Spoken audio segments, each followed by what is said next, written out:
Hello and welcome to another episode of Bum with a Wrench. I'm your host Daniel, and on today's episode, we're going to finally dig into and hopefully get this exhaust buttoned up. I did receive the parts that I was talking to you guys about before. These are the straights. So the ones that the headers came with, they have like a 45-degree angle on them or something. I don't know what degree angle it is. But on this side, it's really preventing me from coming out the way I need to and going into the exhaust. So you can see this one here. So you can see this one is, angled. It's probably like a 45-degree angle. Yeah, something like that. This one's straight. The way it comes out, it really kind of wants to be a straight. It does get a little close to that idler arm. That's okay. It doesn't need to be,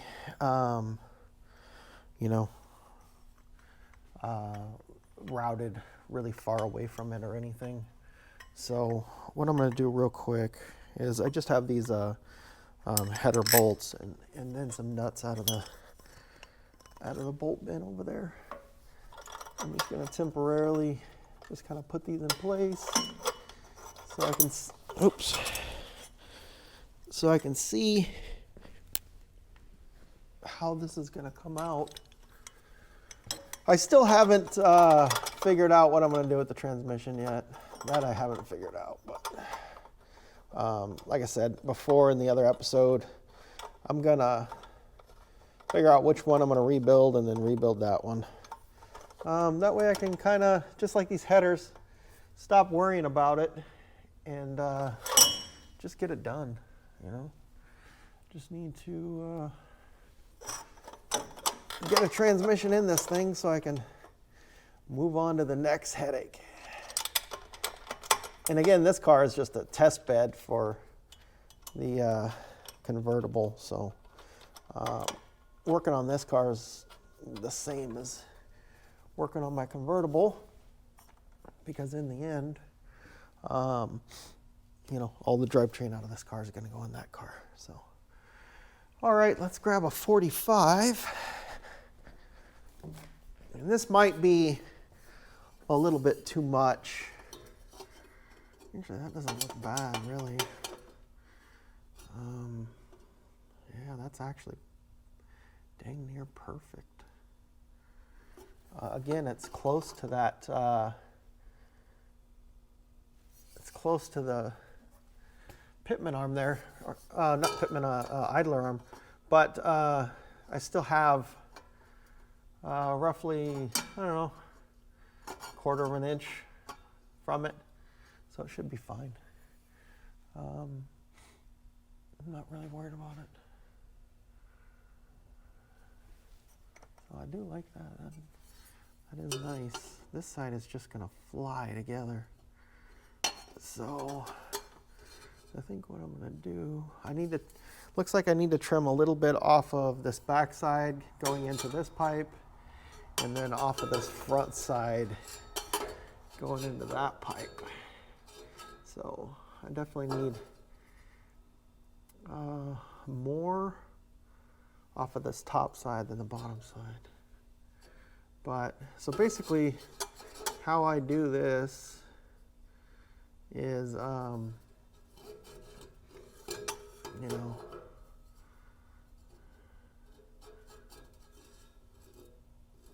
so if you put it, let me kind of get you over here so you can see what I'm talking about. Let me see if you can see that. I think you can. Yeah, let me raise you up a bit. Get you over here closer to the two flanges. There we go. So the pipe coming out of the motor, the pipe going into the car. So if you hold the pipe up, let me do this where I can see it too. Okay. So if I butt the pipe up on this side, I can see that it doesn't line up. So what I can do is kind of pull it off that edge and then pull it back until it lines up with that side. And so then I know on this side I need to take about 3/4 of an inch. Always cut less than what you think you need to cut. I mean, because when you're doing it like this, it's really just a guesstimation, so if I cut it, so if I were to leave it like that and cut it,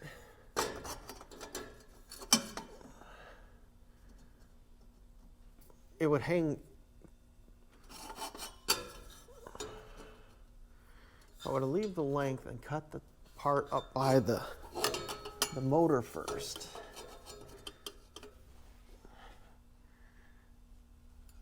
See, what you're trying to do is you're trying to get the angles, right. And so you find where this part is flat to this part, and this part up here is flat with this part, and then you can kind of see how much you need to cut off. And so, like I was saying, this part is really kind of a guesstimation. So, you can always trim off more later. And let me find there we go, Sharpie.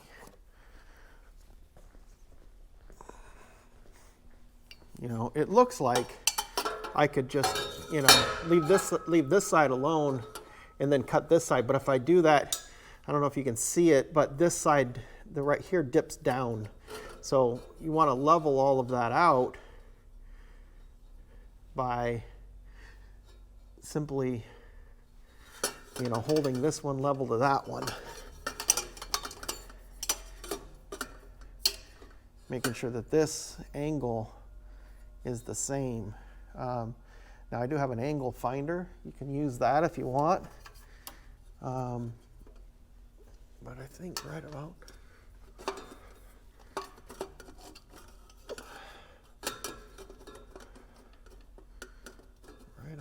there.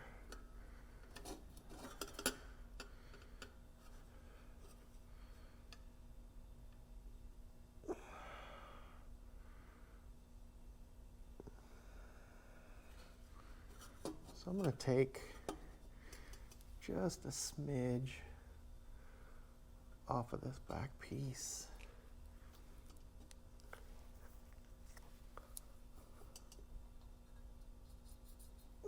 And then I'll pull it back a little bit more than I think I need. So there we go. So I just made 2 quick little marks on the pipe. One here, what I did was I figured out what I needed and then just kind of pulled it back a little bit, so taking off less material. And then whenever you're marking against something, make sure that the line that you've marked, you don't take the line, because that would be too much. So you cut behind the line, always leave the line. And then, little cuts.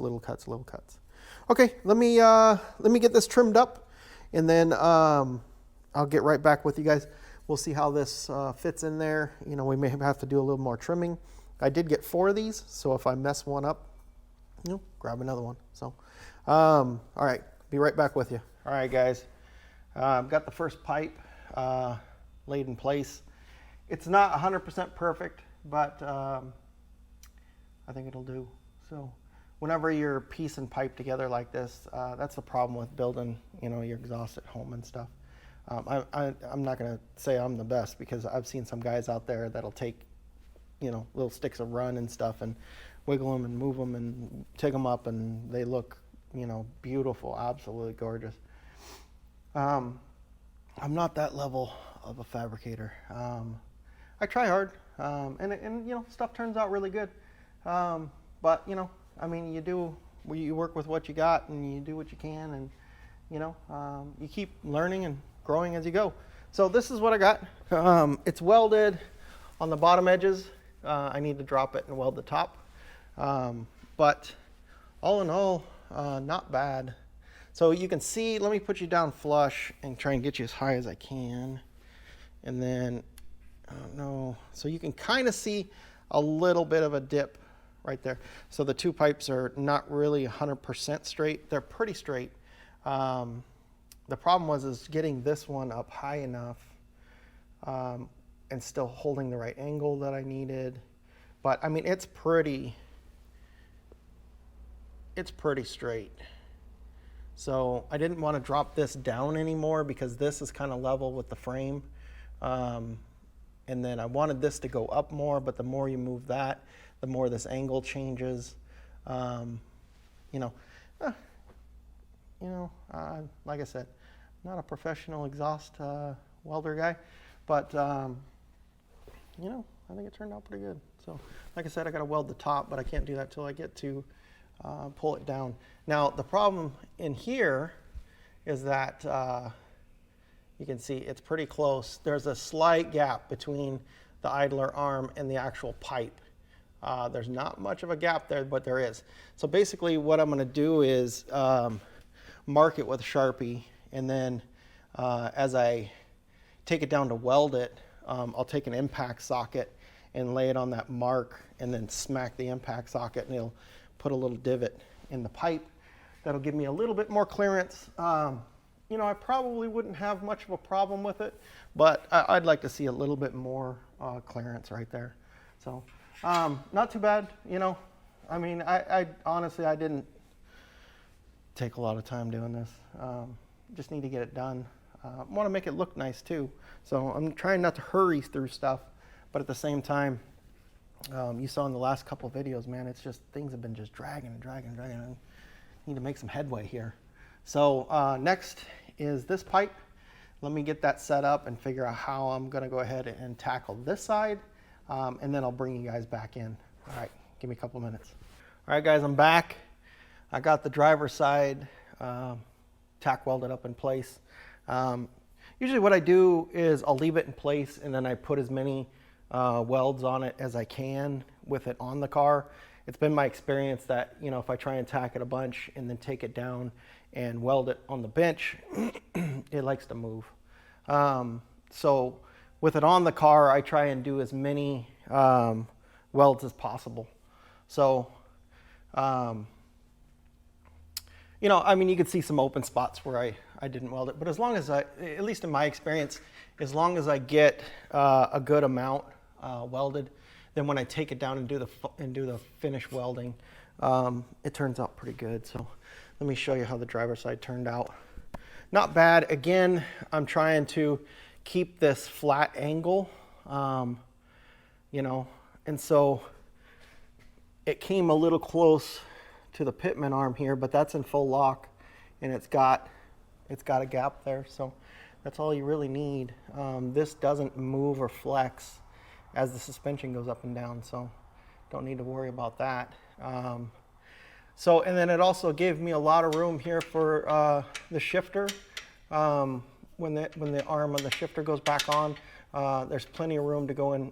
Sorry, I'm pointing the camera and not even paying attention. So the arm goes here and here, so it comes out, goes over, and then goes in there. I don't think I'm trying here, guys. I'm trying. Okay, so I'm gonna look at the camera and explain instead of looking at the part. Okay, so the rod goes in here, comes out, comes across, and then meets up over here to the transmission. So I wanted to leave lots of room in this space, so I wanted to kind of get that over. That's why it kind of looks like that. Like, you're like, oh, well, why didn't you bring it this way? Well, there's shifters and stuff that goes in here. So really kind of got to be careful of that. So I didn't mind going up here because, I mean, honestly, you're not in full lock all the time unless you're a drifter. and this is not a drift car. And even with that, there's still a gap, so I'm okay. It's a little tight. It's not ideal. The pipe is pretty straight. It looks like it's kicked a little bit this way, but you know, I mean, not bad. So if you sight it. So, and then looking from the outside of the car in, it doesn't look bad. So, you know, it's not, is it perfect? No.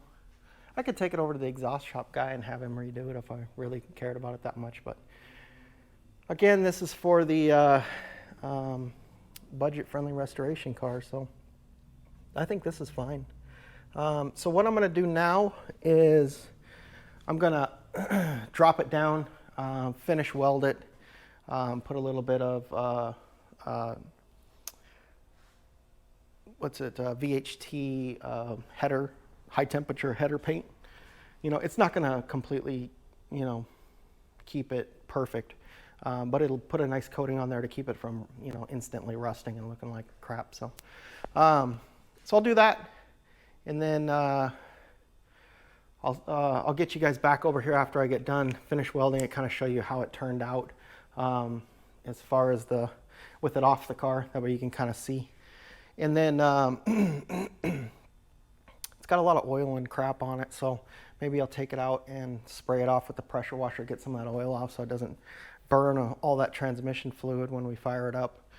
The transmission, if I wanted to fire it up right now, I would have to take the pan off the transmission, drop the valve body, move that little, so I don't know if I ever showed you guys this, but the shifter rod that hangs off the side of the transmission, it goes into a little cantilever nub. It has a nub sticking out of it, and then that meets up with like this pin that moves in and out of the valve body, and that nub pushes that pin kind of in and out of the valve body. Well, when someone took the valve body off on this transmission, they didn't care about lining it up at all, so they just slapped it in there and put the pan on. So the nub is out of the pin, so I would actually have to drop the pan, drop the valve body, line that nub back up with that little with that pin, and then put it all back together. Even then, there's no transmission fluid in this, so it's really not a good idea to fire them up with nothing in them like that. And I don't want to put transmission fluid in it, it's just going to leak. So as much as I really want to start it, I don't think I'm going to be able to. I would really like to start it, because all I got left to do is finish weld this, put those gaskets up on the collectors, and then really that's it. The exhaust is done. So, but again, I don't want to put the exhaust up on the collectors too, because I got to take the exhaust back down to pull that transmission out. So, yeah, I don't know. I guess that's, you know, that's kind of the way it goes. I need to figure out what I'm going to do with that transmission. If I'm going to rebuild that one or not. I need to see if I can find a tail, the slip yoke for the tail shaft. I don't mind rebuilding that one. Again, I haven't figured out what I know what this one is. I know that for sure that's a C6. I need to run the numbers and stuff on the one that came out and see if it's actually a C6. Recount the splines on the back too. Maybe I was off a tooth. So I don't know. I'll have to look into that one and see what that is. If that's a C6 and it really came out of this car, which I think it did, I don't see any problem with rebuilding it. I got to find a tail shaft anyways, a slip yoke. So maybe I just pull the one out of the convertible. Well, I need to do that. Pull the one out of the convertible and see what transmission it fits into. It's probably going to be this one. So anyways, long story short, sorry. Just kind of going through the process in my head. I can finish weld it, and I can fit the bolts. So I bought, like, I think they're 2-inch long collector flange bolts. And the reason why I bought the 2-inch long ones is because they were actually cheaper than the shorter ones. And so I figured, well, I'll just, you know, figure out how long I need them and then cut them down. And then, so those are pretty easy. It's just a bolt, and then it's got like this little kind of flat piece of metal threaded on one side. The bolt goes through and then locks that nut in that way. On the back side, it's got that little teardrop shaped keeper where you just put it up against an edge and then put the little E-clip on it, lock it in place. Then they're locked in, kind of just like the header bolts. So I mean, I guess I could do that, make sure all that stuff fits and work those problems. It's kind of, I'm getting into tedious stuff now, at least until I figure out what I'm going to do with this transmission. So I think for now, that's going to be about it for this. I'm not going to end this episode here. I just need to, I need to figure out what's going on, which might take me, you know, a day or two to figure out what's going on. But as soon as I figure out what I need to do, I'll get right back with you guys, and we'll get this thing going in whatever direction it needs to go, hopefully a positive one. So, but for now, that's going to be it. I'm going to drop them down, finish weld them. I probably won't even fit it. Maybe I'll fit it just to see how easy it is to get it in and out. But really, that's it. They're in, they're fitted, they're done. That's the way it's going to look. So, all right, guys. Let me figure out what the next step is, and then I'll get right back with you guys.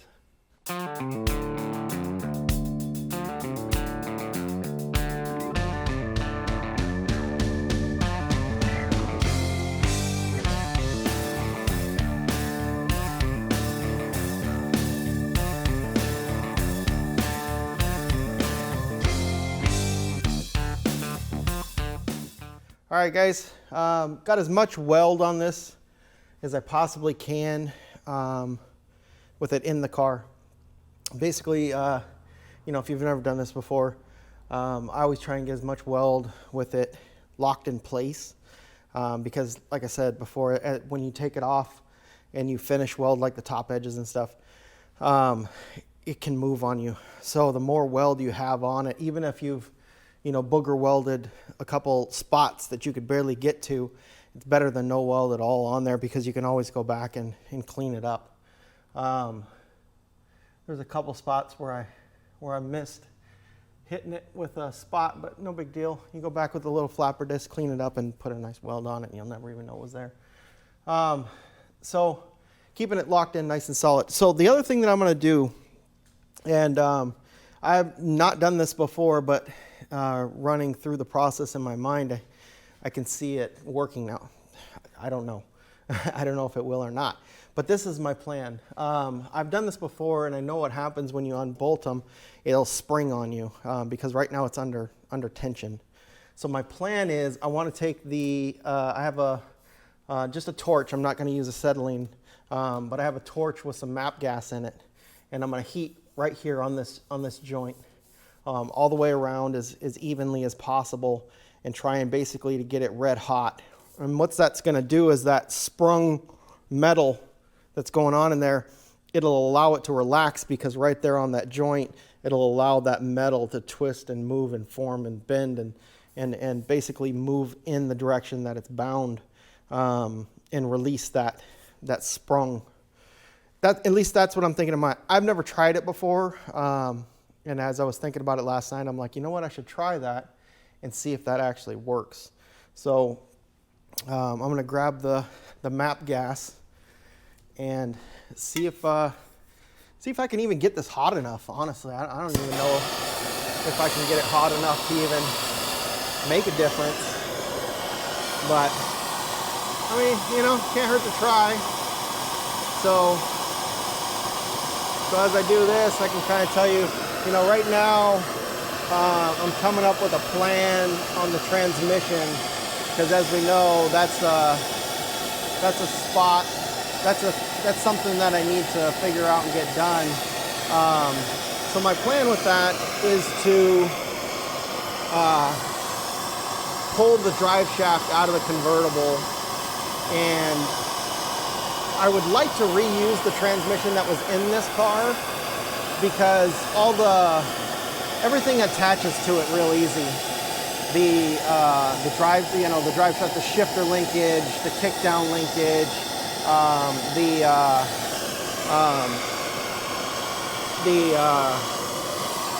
cooler lines. Everything is just, you know, kind of the way this car wants it to be. Now I can modify it to fit the transmission I just put in it. But if I have to rebuild the trans anyways, you know, my thought process is why not go ahead and just do the one that fits the car well. So that's kind of my plan right now, is to pull that drive shaft out of the convertible and see if that drive shaft will fit the trans that came out of this car, which I'm thinking it will, but that car, I don't know. I think the motor's been changed in the convertible, because the VIN number says it's supposed to be a 352 two-barrel, and it's a 352 four-barrel, and what's in it is a 352 two-barrel,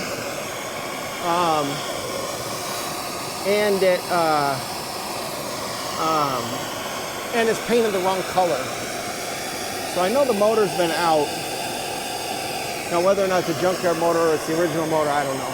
But that doesn't matter to me. I don't really care about that too much. But what I'm trying to get at is the fact that, you know, that's been changed. So we already kind of know somebody's been in there. So my point is, I don't know what transmission is going to be actually in it. So hopefully it's one that has a slip joint that will work on the trans that I pulled out of this car.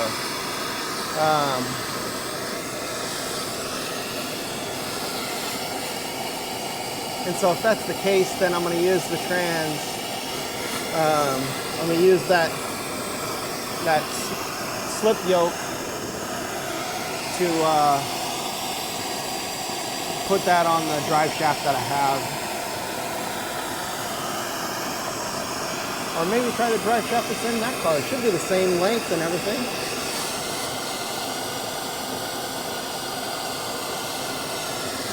But I'm going to put a new transmission in this car. I'm going to have someone build it. On the bench build, I'm thinking it shouldn't cost too much. At least I'm hoping.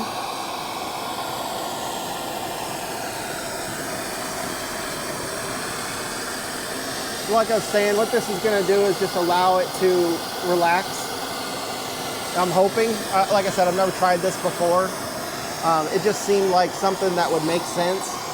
I have built exhaust like this before, and it's been my experience that, you know, it gets into this sprung kind of position where you take it off, and then you got to kind of fight it to get it back on, because it's sprung. So I'm hoping this will allow the metal to relax and bend in the way that it needs to relieve that spring. Or maybe it's going to do the total opposite of what I was thinking it's going to do. Don't know. But, you know, can't hurt to try, right? Try new things. See what happens. So basically just trying to get it nice and red hot. So that the little molecules in the metal loosen up. Allow the metal to bend.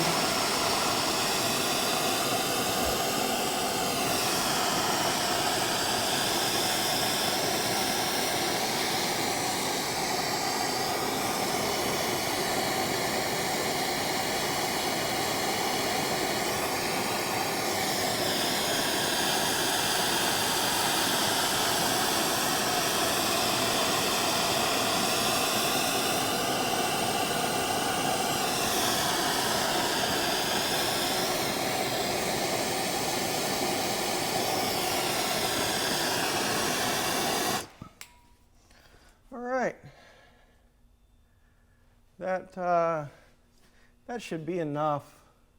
I mean, honestly, you shouldn't need it. If it is going to work like I think it is, you really shouldn't need any more than that. I mean, metal red hot, that's exactly what you need to mold and bend. So that should do it. Now I do have to finish weld. So there's a lot of not a lot, but maybe like a quarter of the weld at each point, at each joint needs to be finished up, where I just couldn't get to it. Now I threw some spots and some boogers and some spots to like I say, hold it as best I could. You And that should work. The flanges are tight. I tightened those up so they would be held in the right spot. So yeah, I don't know. I thought about welding this, the flange on the pipe side on this side, because this one's welded up. But then I thought, this is the side with the starter, and I ordered the starter for this. It hasn't come in yet. I was really kind of hoping it was going to be here today. But even after I put the starter in and figure that out, I might just leave that unwelded. I really don't see a purpose to welding it. I can show you on the flange that was in it. Let me find that real quick, and I'll kind of show you what I was thinking. Where did that go? Oh, I'll bet you it's up here. Yeah, it is. Okay. So this is that 45-degree one that I took off. Now what they did is they put the pipe through and then welded it on this side, and then ground it flush on this side. The one that's in there is kind of it's got like like expanded metal, and then it's got a 90-degree lip that kind of lips over the flange here. And then as you bolt it up, it's really that pipe that's bent over is going to be the seal that it actually makes. I don't see any problem with that. In fact, that's the way a lot of them are that I have seen. So my thought was put it in place like this, weld it up on the back like this one, and then take it back off and grind that back flush again, so that pipe sticking through is not 90-degree bent over and sticking out, lipped over about that far. Honestly, I don't really see a problem with it. I'm going to run it and then see if it leaks, then I know, okay, I'll weld it up and grind that off and make it all nice and flat and flush. But I don't think it'll leak, so it should be fine. I now have 3 sets of gaskets, 2 sets of copper and then a like a regular exhaust gasket materialed one. So got some options to play with. But that's the other reason I don't want to fire it up, because I need to put gaskets there, and I still got to pull the transmission and deal with that. So unfortunately I have to wait for that part. But what I'm going to do now is drop this down. Almost touched that. I'm going to drop this down, finish weld it, and then that'll pretty much be it. I won't put it back in the car because transmission time. So unfortunately I got to pull this. Well, if I'm going to do that trans, I'm just going to leave this trans in here for now. But figure out which trans, get that over to the trans shop, get that rebuilt. Hopefully that doesn't take too much time. In the meantime, I guess what I'll have to do is move over to making more videos on the Galaxie. I've almost got the air boxes completely worked over and ready to go back into the car.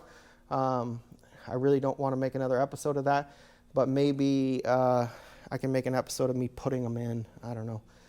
Maybe that won't take too long and be too drawn out, but then again, maybe it will. I don't know. Anyways, that's where we're at. This turned out pretty well. I would love to hear if it leaks, but can't do it. This has no fluid in it, and I'm definitely not going to waste fluid putting it in there. Plus, I would have to pull the valve body down, adjust the shifter rod that goes into the valve body, and then put all that back together. And I'm not doing all that for a transmission. That's garbage. So, yeah. So the next thing on this is find a transmission and get it in there. So I think that's going to do it for this episode. This one's probably a little bit short, and I do apologize for that. But that's, these are project cars. That's the way it goes. There's ups, downs, there's slow times, fast times. You work on one thing until you can't work on it anymore. Like I said, I still have to drop this down and finish weld it, but that's going to take me 10, 15 minutes. And then that'll be done. So I got a starter coming in because I had to use a little small gear reducted starter because the big one won't fit in there due to the header. So other than that, that's it. That's it for this car. Thank you guys for watching. If you haven't already done so, please like and subscribe. You know, I'm just trying to get the word out. I'm trying to do fun content, but at the same time, this, you know, again, this show is about my job. I have a lot of stuff that goes on in the background that, you know, you guys would be so bored with. It would be like you taking the camera to work and then showing whatever it is that, your job that you do. You know, it's normal work stuff. Nobody wants to see normal work stuff. Working on cars is fun. Fortunately for me, I get to do that a lot, and there's a lot of people that like, you know, watching people work on cars. So that's where we're at. Pretty much you can expect the next episode to be back on the 7-liter. I do need to get that buttoned up too. I really want to get that car finished as fast as possible. I'm telling you, that Camaro is going to be awesome. You guys are going to love that. And I'm so excited to drive that car. I drove the car one time with the owner. We bought it out of a place in Michigan, and we drove it one time. And I can tell you right now, that is the nicest driving classic car I have ever driven in my entire life. It felt like driving a brand new Camaro. That thing was so put together so well.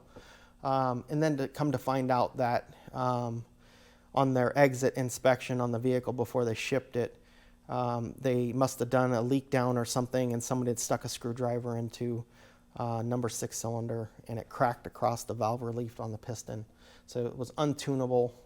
It would overheat. It was really bad. So, but that's why the LS3 is going into it. But that's going to be so much fun. I know the owner is super excited and has been waiting a very long time to drive that car again. I'm super excited to drive it again. It's going to be a lot of fun. And then I can't even imagine what it's going to be like with that Art Morrison independent rear suspension. I mean, it's basically going to be a track car. Wait till you see. I know you guys haven't really seen that car at all, but wait till you see underneath of it. It is amazing. The craftsmanship and the work that was done under that car is just really next level. So really excited to get to that one. So thank you guys for watching. If you haven't already done so, like and subscribe. Help me try and get the word out. Hit that bell notification so when we jump into that Camaro, you're right there with me. And as always, until next time, you guys.